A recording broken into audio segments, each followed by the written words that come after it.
Friends, आप सभी का बहुत बहुत स्वागत है। आज इस ट्यूटोरियल में दोस्तों हम अंतर्राष्ट्रीय सीमाओं इंटरनेशनल लाइन को याद करने की आसान ट्रिक हम देखेंगे। दो देशों के बीच में जो लाइन है उस लाइन का नाम जनरली एग्जाम में पूछा जाता है। तो दोस्तों काफ़ी कंफ्यूजन होता है कि किस तरीके से हम उनको याद रखें। तो आप ट्रिक के माध्यम से उसको याद रख सकते हैं और आसान ट्रिक बनाई है, बिल्कुल स्टोरी वाइज। इस ट्रिक को भी याद करने की जरूरत नहीं होगी, बस एक बार ये वीडियो देखना होगा आपको और आसानी से आपको वो याद हो जाएगा। तो फ्रेंड्स, चलिए हम स्टार्ट करते हैं और देखते हैं कि किस तरीके से हम उसको याद रख सकते हैं। पहला आता है दोस्तों, यूएसए और कनाडा के बीच की लाइन जो है इंटरनेशनल लाइन, उसका नाम क्या है।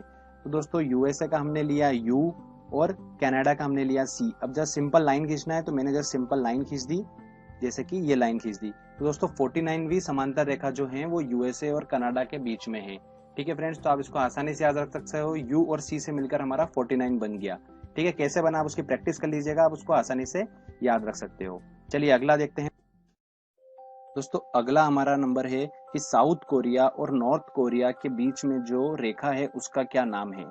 तो दोस्तों साउथ कोरिया और नॉर्थ कोरिया को आप ऐसे समझिएगा, ठीक है ना। मैंने जो लिख रखा है वो साउथ कोरिया आपको जैसा यहाँ पर दिख रहा है डायग्राम में, ये साउथ कोरिया, ठीक है, और ये बन गया हमारा नॉर्थ कोरिया। ठीक है, इनके बीच की लाइन देखना हमको। तो देखो किस तरीके से ये खुद ही हमें बताएगा कि इनके बीच की कौन सी लाइन है। तो ध्यान से देखिएगा दोस्तों, मैं साउथ कोरिया और नॉर्थ कोरिया को धीरे धीरे इस लाइन के पास में लाके टच कर देता हूँ। ठीक है, तो टच करने के बाद ये कैसा दिखेगा, तो टच करने के बाद देखिएगा दोस्तों कैसा लगेगा ये। ठीक है ना फ्रेंड्स। तो अब देखिए पीछे क्या बन गया दोस्तों, ये 8 बन गया। ठीक है ना, ये पीछे जैसे दिख रहा होगा आपको, ये बन चुका है 8। और आगे दोस्तों हल्का हल्का आपको दिख रहा होगा 3, आगे ये 3 जैसा दिख रहा होगा। ठीक है ना, तो 38 समझ में आ रहा दोस्तों आपको डायग्राम में। ये जो पूरा दिख रहा है आपको, ये पूरा 38 जैसा दिख रहा है आपको। तो जो साउथ कोरिया और नॉर्थ कोरिया के बीच में जो रेखा है वो 38वीं समांतर रेखा है, 38वीं समांतर रेखा। तो आप इसको आसानी से समझ सकते हैं।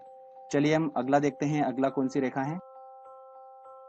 अब पूछा जाता है कि भारत और चाइना के बीच में जो रेखा है उसका नाम क्या है। ठीक है ना, जो इंटरनेशनल रेखा है इनके बीच में, ठीक है, उसका नाम क्या है, इंटरनेशनल लाइन का नाम क्या है। तो दोस्तों इनके बीच का नाम है मैकमोहन। अब उसको याद रखने का तरीका मैं आपको बताता हूँ कैसे याद रखिएगा। भारत और चीन के बीच में जो लाइन है दोस्तों, वो बहुत ही ज्यादा पतली लाइन है, बिल्कुल में है लाइन वो। ठीक है ना, मिलीमीटर में लाइन है वो, बिल्कुल पतली लाइन है। सबसे ज्यादा पतली लाइन भारत और चाइना के बीच में है, में है। अब में क्यों रखी गई है वो, तो में इसलिए रखी गई है कि जिसने बनाई ना उसने अपने नाम पे रख दी वो। मैक मोहन ने बनाई तो मैक का एम, मोहन का एम, तो बना क्या, तो से जो बना है तो उसने लाइन भी जो है वो मिलीमीटर में ली है, तो में ली है। तो भारत और चाइना के बीच में जो लाइन है, अंतरराष्ट्रीय लाइन है, वो मैकमोहन रेखा है। मिलीमीटर में है तो मैकमोहन रेखा। ठीक है, जस्ट ये याद रखने के लिए है, तो आपको आसानी से ये याद रह सकता है। चलिए हम अगली लाइन देखते हैं, अगली कौन सी है।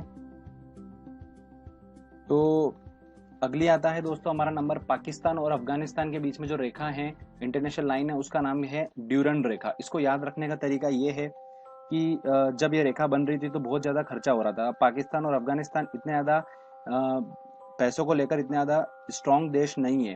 तो जहां पर लाइन के बीच में खर्चा हो रहा था तो अफगानिस्तान ने बोला कि मेरे पास इतना पैसा नहीं है कि मैं कुछ बीच में पार्टीशन लाइन का हो रहा है तो मैं पैसा खर्च कर पाऊँ। तो पाकिस्तान ने कहा एक काम करना, ड्यू रेन देना, पर पार्टीशन तो करना पड़ेगा, तो ड्यू रेन देना, तो ड्यू रेन देना, तो ड्यूरन रेखा, ड्यूरन रेखा। ठीक है ना, तो आप इसको इस तरीके से स्टोरी वाइज आप याद रख सकते हो। तो ये वाली रेखा भी हमको याद हो गई, पाकिस्तान और अफगानिस्तान वाली। चलिए अगली रेखा हम देखते हैं कि कौन सी है। तो फ्रेंड्स अगला हमारा आता है भारत और पाकिस्तान के बीच की रेखा जो है उसका नाम क्या है। तो उसका रेखा का नाम है रेड क्लिफ रेखा। तो स्टोरी ऐसी है कि भारत और पाकिस्तान के बीच में आए दिन जो बॉर्डर है वहां पर हमले होते रहते हैं। ठीक है, तो कई सैनिकों का खून भी बहता रहता है।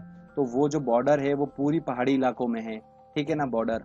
तो दोस्तों जो रेखा है वो वाली, वहां पर पूरी वो रेखा जो है वो पहाड़ी इलाकों में बनी हुई है और वहाँ आए दिन जो होता है फायरिंग होती है और सैनिकों का खून बहता है। तो जो वहाँ के पहाड़ है वो पूरे लाल हो चुके हैं खून में। तो रेड क्लिफ, क्लिफ का मतलब पहाड़ होता है, और रेड, रेड से हमारा बन गया रेड पहाड़। तो आप वहां से उसको याद रख सकते हो कि रेड क्लिफ रेखा जो है भारत पाकिस्तान के बीच में ही हो सकती है। तो ये आपको आसानी से याद रह सकता है। चलिए अब हम अगली लाइन देखते हैं कि कौन सी कंट्री की है। अगली है दोस्तों फिनलैंड और रूस के बीच में जो लाइन है उसका नाम क्या है। जो इंटरनेशनल लाइन है उसका नाम है दोस्तों मेन रहीम रेखा, फिनलैंड और रूस के बीच में है। ठीक है, तो इसको याद रखने का तरीका मैं आपको बताता हूँ। इन दोनों कंट्रीज के बीच में जो लाइन आ रही है वहां पर क्या बहुत ज्यादा ठंडा है पूरा, तो जो ठंडी कंट्री है सारी है, ठीक है ना, कोल्ड कंट्री है, तो वहां पर क्या बर्फबारी होती रहती है। तो जो उनके बीच की लाइन है वहां पर क्या होता है, आए दिन बर्फबारी होती रहती है, तो लाइन जो है उनकी वो पूरी बर्फ में ढक जाती है। ठीक है ना।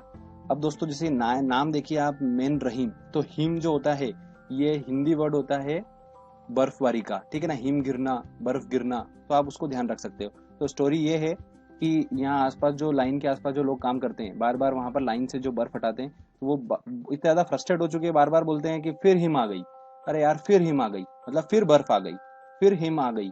तो इससे आप ऐसे देखिए कि फिर से हमारा बना, फी से हमारा फिनलैंड, र से बना हमारा रूस, और हिम से बना हमारा जो रेखा का नाम है हिम रेखा, मैन रहीम रेखा। ठीक है ना। तो इस तरीके से आप वो आसानी से उसको याद रख सकते हो कि फिनलैंड और रूस के बीच में जो रेखा है वो हिम रेखा है, मेन रहीम रेखा है। तो फिर हिम आ गई, ये इसकी ट्रिक है, तो इससे आप आसानी से इसको याद रख सकते हो। चलिए आगे हम देखते हैं। अब दोस्तों अगला आता है हमारा, एक पूछा जाता है कि जर्मनी और पोलैंड के बीच में जो इंटरनेशनल लाइन है उसका नाम क्या है, और जर्मनी और फ्रांस के बीच में जो इंटरनेशनल लाइन है उसका नाम क्या है। ठीक है ना। तो इसको याद रखने का तरीका बहुत ही शानदार है, आप ध्यान से समझिएगा इसको। जर्मनी है, जैसा कि नाम से स्पष्ट है, जर्मनी, जर्मनी, तो जमाना, जमाना, तो जर्मनी का काम क्या है, जमाना, किसी चीज को जमाने का काम है इसका। ठीक है ना, उसको जमा देता है। वो इतना ठंडा है कि वहां पर इतनी ज्यादा ठंडक है तो कि वो किसी भी चीज को जमा देता है। इस तरीके से आप इसको याद रखिए। तो अब पोलैंड है, पोलैंड के नाम से क्या स्पष्ट हो रहा है, जो वहां पर पोल ही पोल होंगे। ठीक है ना। और फ्रांस के नाम से क्या समझ में आ रहा है, फ्रांस मतलब फायरिंग करने का काम हो रहा है, तो फ्रांस जो है वो फायरिंग करता रहता है। ठीक है ना, बैठे बैठे। तो जर्मनी का काम है जमाने का। तो इधर क्या हुआ, इनकी जो इंटरनेशनल लाइन आ रही थी, और वहां पर पोलैंड के बहुत सारे पोल आ रहे थे, तो जर्मनी ने सारे पोल को जमा दिए, जमाने का काम था इसका।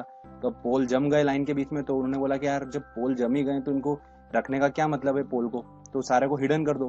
तो सारे पोल जो है वो हिडन कर दिए, इसलिए उनके बीच की जो वहाँ लाइन थी उस लाइन के सारे पोल हिडन कर दिए, इसलिए लाइन का नाम क्या पड़ गया, हिडन बर्ग रेखा। ठीक है, जस्ट याद करने के लिए। और अगला हम देखते हैं कि फ्रांस जो है उधर से फायरिंग करता था। अब ये फायरिंग करता था तो ये कौन सी गोली यूज करता था, मैग्नेट की गोली यूज करता था। ठीक है ना, तो मैग्नेट की गोली यूज करता था और जर्मनी की तरफ फायरिंग करता था बैठे बैठे। तो फायरिंग करता था जर्मनी, काम जमाने का, तो सारी उसकी गोली जो है आती जर्मनी में वो जम जाती। तो बीच में जम के पूरी एक लाइन बन गई मैग्नेट की।